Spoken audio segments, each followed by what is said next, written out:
Dans cette nouvelle vidéo, ici sur le Dr Idriss Safai de la chaîne AfroForex et bienvenue encore sur la chaîne. C'est un plaisir pour moi de partager encore avec vous ce contenu. Alors, pour le compte de cette vidéo, on va bien sûr parler du bilan de la semaine. Nous sommes en fin de semaine, nous sommes vendredi bien sûr et c'est l'heure de faire le bilan. Et donc du coup, c'est l'occasion pour nous de se re-questionner, de revoir, de passer en revue les choses que nous avons pratiquées sur le marché, les choses que nous avons mal faites, les choses que nous avons bien faites et comment est-ce qu'on doit se corriger. Donc, éventuellement, c'est l'occasion de pouvoir s'améliorer. Oui, oui. Donc, comme je le dis toujours, c'est un exercice que chacun de nous, chacun des traders doit effectivement réaliser afin de pouvoir s'améliorer, afin de pouvoir progresser. C'est un exercice incontournable si tu as l'intention de véritablement développer une carrière solide en béton armé sur le long terme en ce qui concerne le trading. Donc, prends le soin d'écouter toujours les vidéos comme celle-ci. Ça te permet de capter, n'est-ce pas, les petits comportements subtils, cachés, qui sont parfois difficiles à présenter lorsqu'on parle de trading, mais c'est dans le cadre de la pratique qu'on va en général découvrir cela. C'est dans l'exercice du marché et dans les faits concrets que tu vas en général expérimenter cela. Voilà pourquoi moi je dis toujours, le trading, ça ne se lit pas dans les livres, ça se lit sur les graphiques et sur les marchés directement. Donc voilà, ceci est important parce que il faut que les gens comprennent concrètement de quoi on parle. Beaucoup de personnes se placent à gauche, à droite, ils écoutent seulement, ils ne pratiquent pas et ils croient que ça a l'air facile, ils croient que ça a l'air simple ou alors ils n'ont pratiquement pas une bonne perception de ce que c'est que le trading. C'est lorsque tu commences à pratiquer, tu commences à voir clairement le fond des choses, tu commences à comprendre le fond des choses en ce qui concerne le trading. Et justement, s'il faut revenir à ce qu'on a dit pour la vidéo d'aujourd'hui, on va parler bien sûr des événements qu'on a pu avoir sur le marché. Je vais partager les trades que j'ai pu prendre, les leçons que j'ai tirées et comment est-ce que je dois me comporter peut-être par la suite ou alors quelle est la leçon principale qu'il faut tirer de la pratique que j'ai pu mener sur le marché tout au long de la semaine. Bien sûr, avant d'aller dans les détails de la vidéo, je tiens à préciser que AfroForex a lancé bien sûr les inscriptions pour le programme de formation pro, programme ultime qui débutera éventuellement en avril et qui vous permettra bien sûr de démarrer sur les marchés financiers, de pouvoir développer de manière efficace vos compétences en trading, puisqu'on va en général travailler sur plusieurs marchés. On va devoir développer des stratégies, on va partager avec vous des stratégies de trading que vous pouvez utiliser sur plusieurs marchés, des stratégies qui seront accessibles sur le marché du Forex, les stratégies qui seront accessibles sur le marché des cryptos et bien sûr les stratégies qui seront accessibles sur le marché des indices et du gold. Donc, c'est extrêmement intéressant cette formation parce que ça vous donne tout et tout. Et le meilleur dans tout ça, c'est que ça se fait sous forme d'accompagnement. Donc, on aura des séances en live avec moi où je vais échanger avec vous. Je vais vous présenter de manière pratico-pratique ce que je fais et comment est-ce que vous aussi, vous devez prendre les choses en main pour le faire exactement tel que je le fais.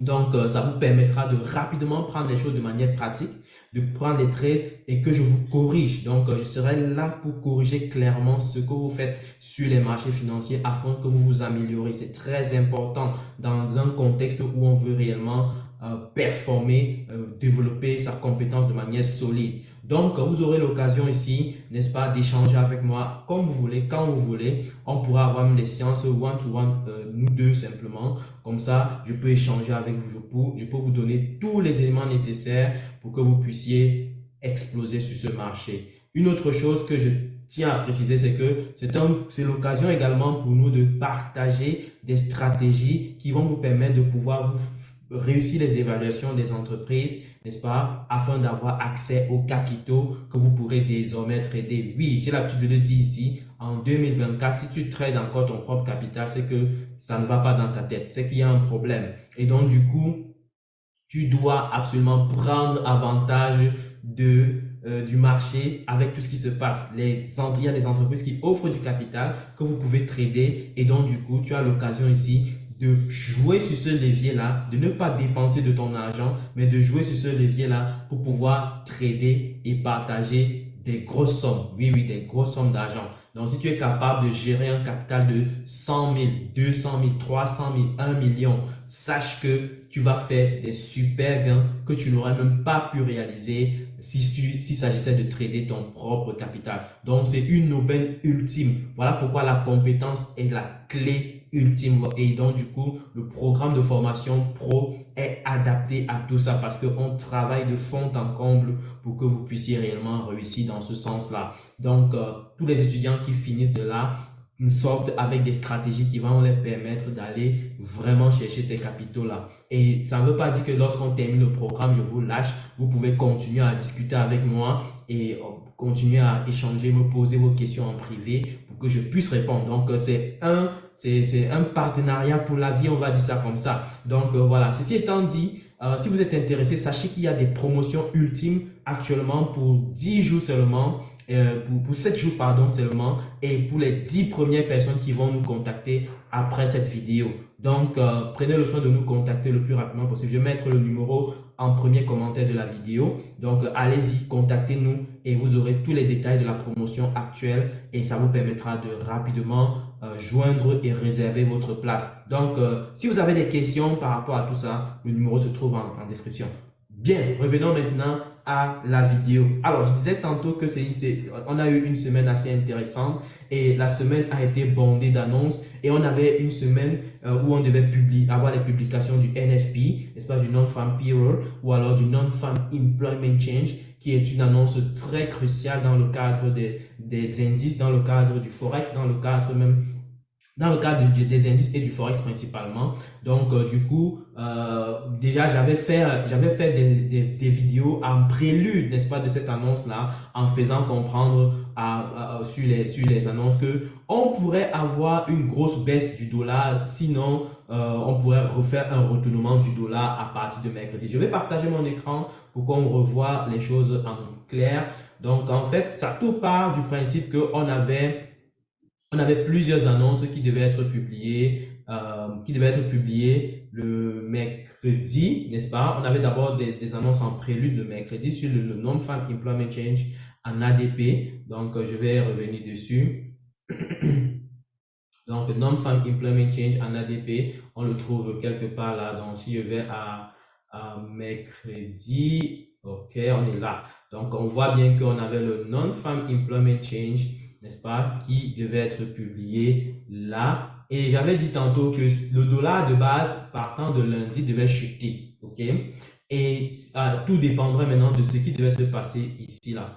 Et si jamais on devait avoir des annonces pessimistes sur le Non-Farm Employment Change, alors le dollar devait continuer à la baisse. Et si on devait avoir une annonce sur le Non-Farm Employment Change à la hausse, alors le dollar devait changer. Donc, on avait un scénario où le dollar pouvait descendre totalement si on a une annonce pessimiste, et c'était le cas finalement. Et on avait l'autre cas où le dollar devait descendre et à partir de mercredi soir, on devait remonter si jamais le Non-Farm Employment Change devait changer à la hausse. Et justement, on a eu le cas pessimiste et donc du coup, le dollar a continué à sa baisse, ce qui est plutôt intéressant. Donc du coup, ça a donné l'occasion à pas mal de pouvoir saisir les opportunités en ce qui concerne, n'est-ce pas, les paires de devises et bien entendu en ce qui concerne les indices. Pour ma part, en ce qui concerne les indices, j'avais prédit que on pouvait continuer à la hausse. On reste sur une démarche haussière tout simplement parce que les investisseurs sont dans un cadre d'anticipation de baisse des taux d'intérêt. Ça, c'est clair, c'est net, c'est précis.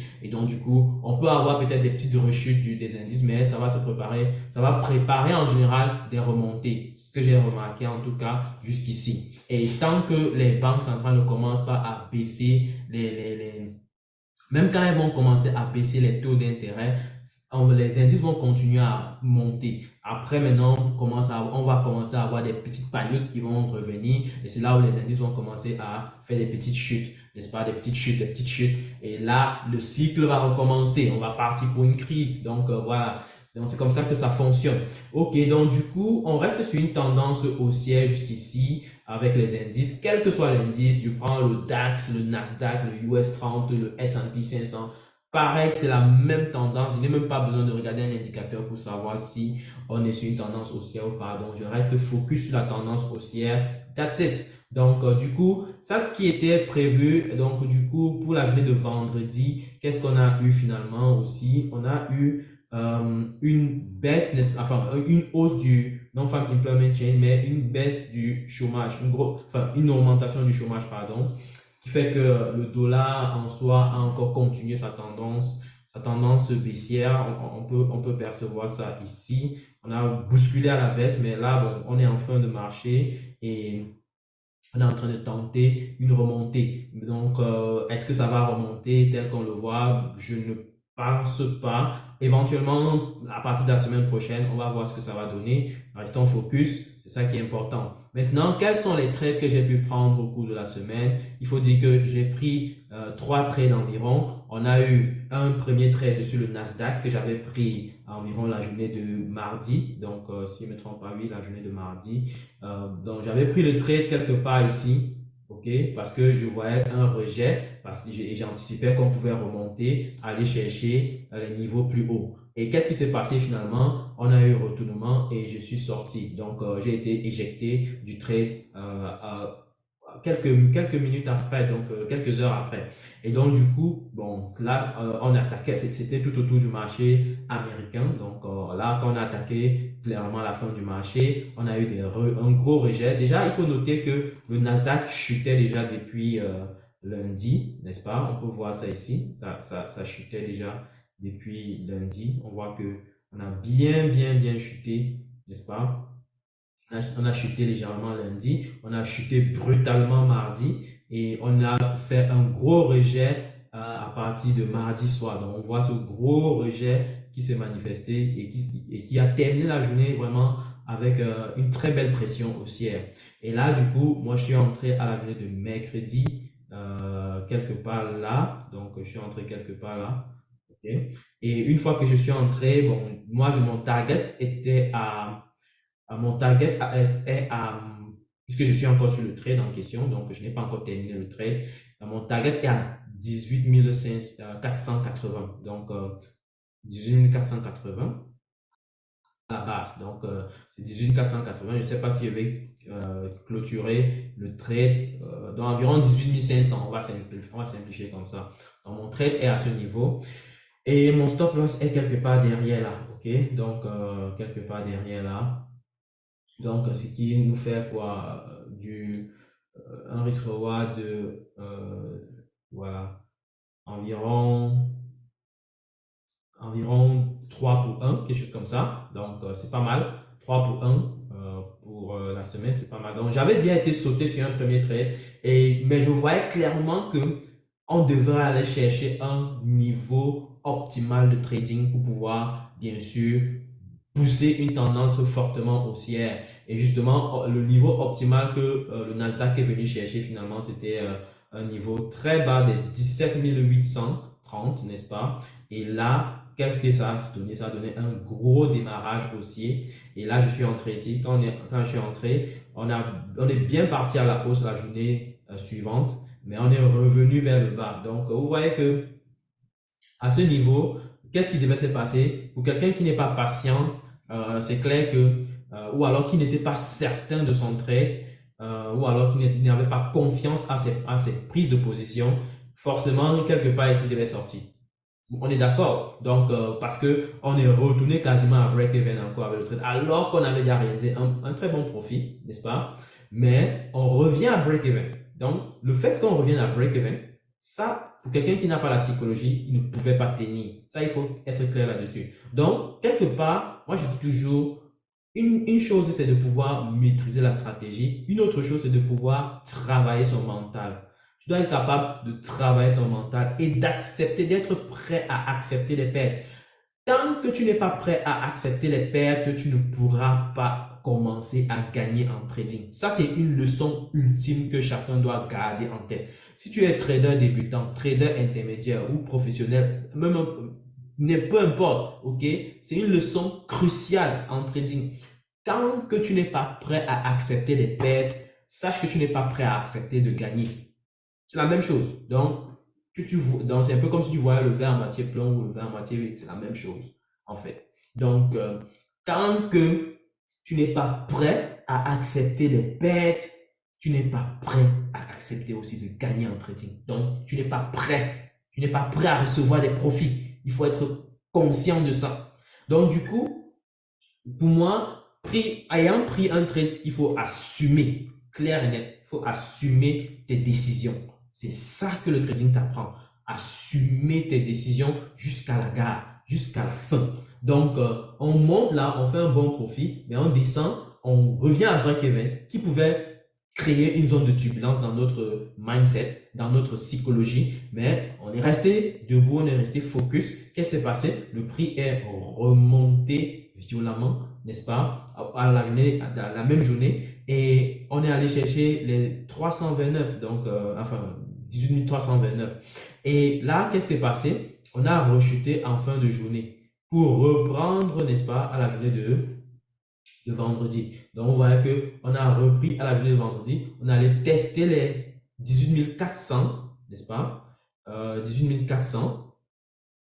Et qu'est-ce qui se passe? Qu'est-ce qui se passe? Voilà. Donc, je n'arrive pas à faire bouger mon écran. C'est bizarre. Je n'arrive pas à faire bouger mon écran là. Désolé, mon écran est bloqué. Ok, j'espère que ça va mieux. Qu'est-ce qui se passe? Donc, ça prend un peu de temps à mouliner là. Je ne sais pas ce qui se passe, franchement. Je ne sais pas ce qui se passe. Mhm.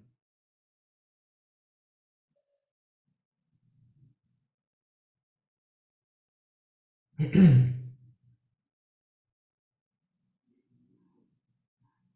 sais pas si je peux faire ça sur TradingView directement. On va voir si on peut faire ça sur TradingView. Ça commence à bien faire là. Mhm. Désolé, désolé, désolé. Ça prend plus de temps que prévu. Alors que je voulais faire cette vidéo en un coup. Mais j'ai comme l'impression que ça va me prendre du temps. Mais on va le faire comme ça, patienter juste. Euh,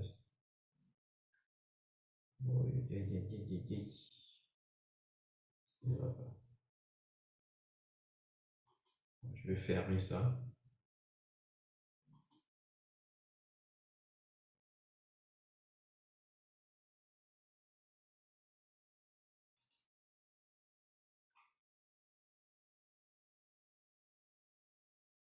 Donc, je vais fermer et puis réouvrir. Je ne sais pas ce qui se passe.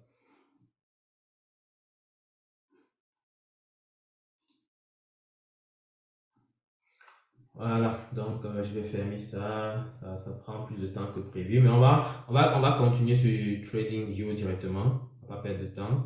Donc je reviens sur le Nasdaq. Donc du coup, on a pris le trade tantôt ici, donc c'était là. Bon, je vais essayer d'effacer pour reprendre ça. Ok, allons-y. Donc, on avait pris le trade là, ok? Et il est monté en journée, il est redescendu la même journée. Donc, il fallait rester focus pour ne pas rater, pour ne pas manquer quoi que ce soit. Et on est descendu encore plus jeudi.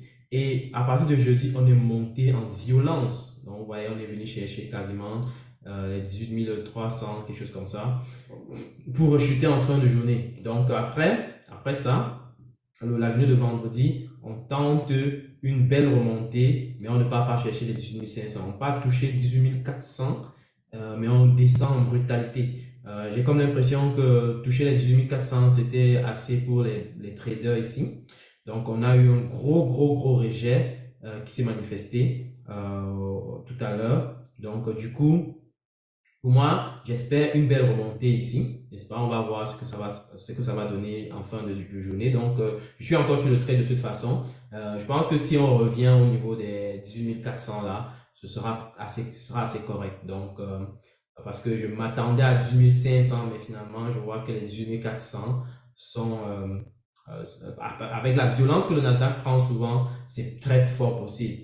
Mais visiblement, avec cette journée NFP, on a plutôt l'effet inverse, quoi. On a plutôt un retournement. Donc, pour moi, je vais rester tout simplement focus et voir si on peut retourner, ne serait-ce que pour chercher les 18 400. Bon, je pense qu'il y a des chances quand même qu'on retourne à 18 400. Mais on va voir comment ça va donner au niveau des 18 400. Si c'est que ça commence à faire des rejets encore, je pense que je vais sortir. Si c'est que ça ne rejette pas, je vais laisser courir, aller chercher les 18 500. Sinon, éventuellement, c'est à la semaine prochaine qu'on aura la continuité de cette tendance. Parce que de toute façon, je suis en profit, donc je ne perds rien sur le trade. Il y a des chances il y a de fortes chances qu'on continue le trade à la hausse, ok, du moment où on n'a pas cassé ce niveau de structure, ok. Donc voilà. Donc déjà, je pense que pour la fin de journée, on peut remonter légèrement pour retrouver au minimum, à minima le niveau de prix de la journée, du début de la journée. On va voir ce que ça va donner de toute façon. Restons focus.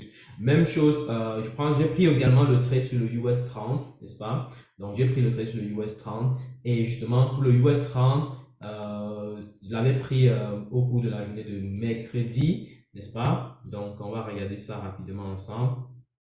Dow Jones. Ok, je l'avais pris exactement ici, n'est-ce pas? Exactement ici, là. Donc, on l'avait pris là pendant le marché asiatique, n'est-ce pas? Donc, pendant le marché asiatique, on a pris le trade. Donc, du coup, il est monté en puissance, mais il est revenu en baisse à la journée de mercredi. Et on est remonté encore violemment au cours de la journée de jeudi pour redescendre légèrement encore. Donc, on voit on était vraiment en train de tester ce niveau-ci. On testait clairement ce niveau-ci. Moi, mon target avec le US 30 est là, à 39 200. OK? Donc, je pense qu'il y a encore du potentiel avec le US 30 d'aller chercher les 39 200. Donc, pour moi, sachant que j'ai pris le trade assez bas, donc je reste quand même dans le trade, dans le sens où il y a des chances que on pousse encore plus fort et on va chercher finalement le target. Donc, pour moi, je suis dans le trade et j'observe simplement comment est-ce que les choses vont se dérouler en espérant qu'il n'y ait pas un retournement violent qui va se passer ici. Donc, c'est ça aussi.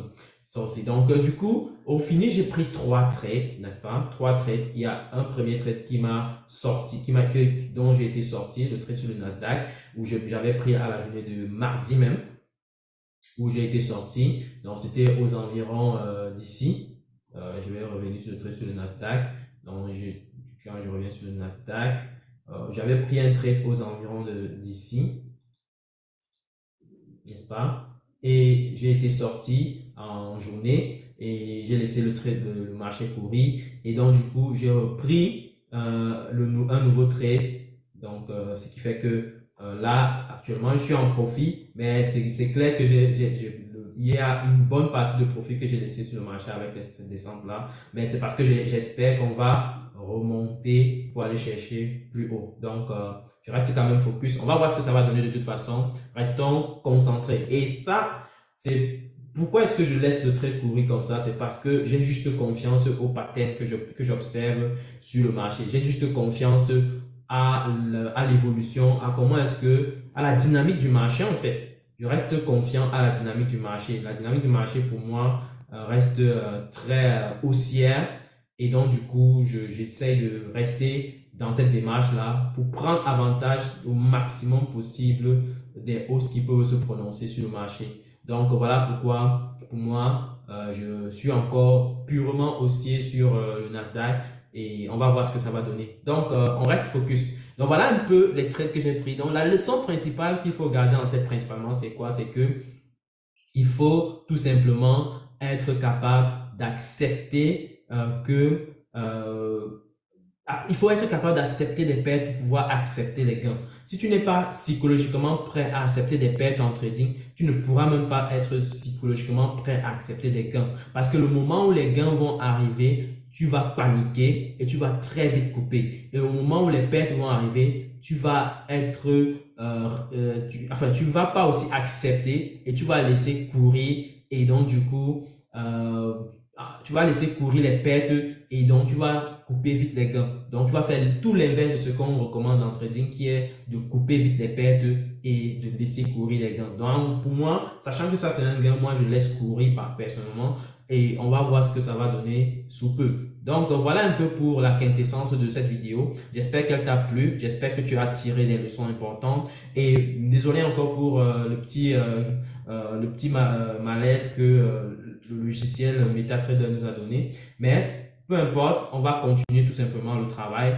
on ne va pas laisser la technologie nous prendre dessus. Donc, on va tout simplement se dire, portez-vous bien, passez un bon week-end. Rendez-vous certainement dimanche pour le live à partir de 19h GMT. Et surtout, restez scotchés et continuez à regarder les vidéos et continuez de partager au maximum si vous avez aimé. Donc voilà, on s'arrête là. À tout de suite. Ciao.